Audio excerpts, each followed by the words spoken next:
Hey folks, Dave the Not So Evil, Evil Viking 13 here, and I am very excited about today's quick first impressions video of Survarium. If this looks like S.T.A.L.K.E.R to you, that's for a good reason. This is a game that just hit its North American open beta, and it's developed by Vostok Games, made up of a lot of refugees from GSC Game World, the developers of course, the S.T.A.L.K.E.R series. I'm a pretty ridiculous S.T.A.L.K.E.R fan, and I was more or less crushed by the announcement that S.T.A.L.K.E.R 2 was going to be cancelled and that GSC Game World was being disbanded.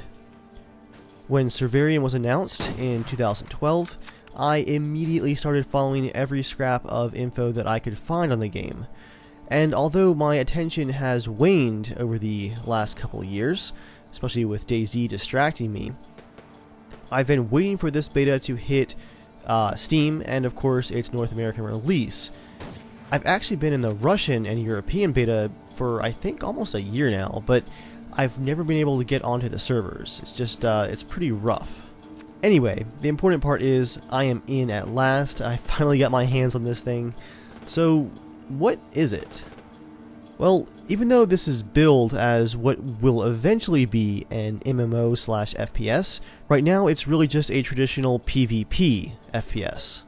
The characters, the world, and a lot of the weapons and artifacts, and even the creepy and strange nature anomalies, all really feel like S.T.A.L.K.E.R, but with a nice amount of modern-looking polish to the game as a whole. The official plan is to make this an open-world MMO FPS, and that's the part that I think most people are looking forward to. However, that's not what we have in front of us. This is just the beta of the PvP section. So let's put aside all of my hopes and dreams and the eventual plans for the game and just look at what's right in front of us. How does the PvP section feel? I think it feels pretty good. The gameplay reminds me a lot more of Red Orchestra 2 than the S.T.A.L.K.E.R series in the way that the guns handle and that movement is handled. It feels pretty solid, and the sound effects were actually what surprised me the most. Taking a lesson from perhaps the Bad Company 2 playbook, all of the weapons are really just bombastic. They're loud and just really impressive. The gun battles actually sound like gun battles. When you fire the Mosin Nagant, you can almost hear it thumping into your shoulder.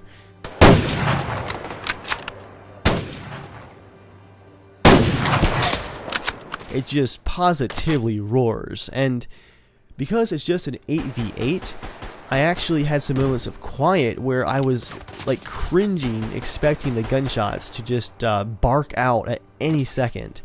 And the sound alone adds a pretty amazing element of tension to the game. Graphically, it's a great looking game that, while still uses some more old school level design techniques and not having the highest resolution textures in the whole world that I've ever seen, it really conveys the environments well. And honestly, if you told me this was S.T.A.L.K.E.R 2 and I didn't know about it, I'd probably believe you. It has the rundown forest, not the zone, the forest. It has anomalies, and apparently there will be artifact hunting as well at some point, although as far as I could tell, there's no real hunting of any kind in the current PvP modes. It's really just the killing parts. Seriously though guys, just look at this footage. The game positively oozes atmosphere, and honestly, as an environment artist and someone who just really enjoys a good-looking game, and honestly, pretty severe S.T.A.L.K.E.R fanboy, I'm just eating this up. It looks great, and although the maps are small, if they truly open this up when the open world sections come along, I'm 100% on board. I will pay for this immediately. Which brings me to my next topic, and that is the fact that this game is free to play right now. So yeah, you guys can load it up like I did and try it for yourself right now. But I think it's going to introduce some balancing issues, and it's already a little bit grindy. If you follow the intro tutorials, you get some silver and some gold to buy a few things, but there's a lot of stuff that's pushed on you where you have to buy a premium account to get extra gold and silver and an XP to unlock them.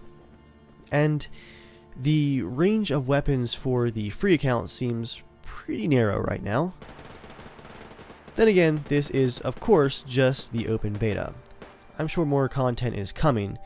The question really is though, how much of that content will be monetized content, and how much will be available for the free-to players. I've done a bit of digging into the Steam reviews, which are actually pretty mixed right now, and it sounds like Vostok Games has made some balancing changes in the last few months that players really aren't happy with as far as the free-to-play elements are concerned. There are a number of new weapons, from what I understand, that have unlocked for premium-only members, that also cost gold, that have more attachments and better characteristics than what's available just for the general population.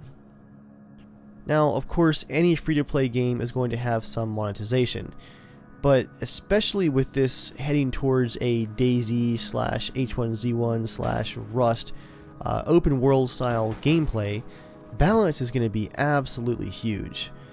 If you have better unlocks and a faster unlock path as a premium member, I'm not going to want to go up against you in the open world. That's not going to be fair.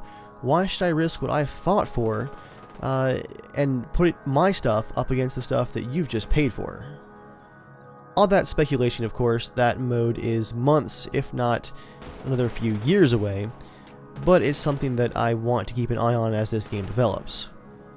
There's really not much else to say about the PvP. It's pretty vanilla, it's standard fare, but I do definitely like the Red Orchestra 2 feel of the weapons. I also heard that the drop-off is pretty severe, seeing the maps are smaller.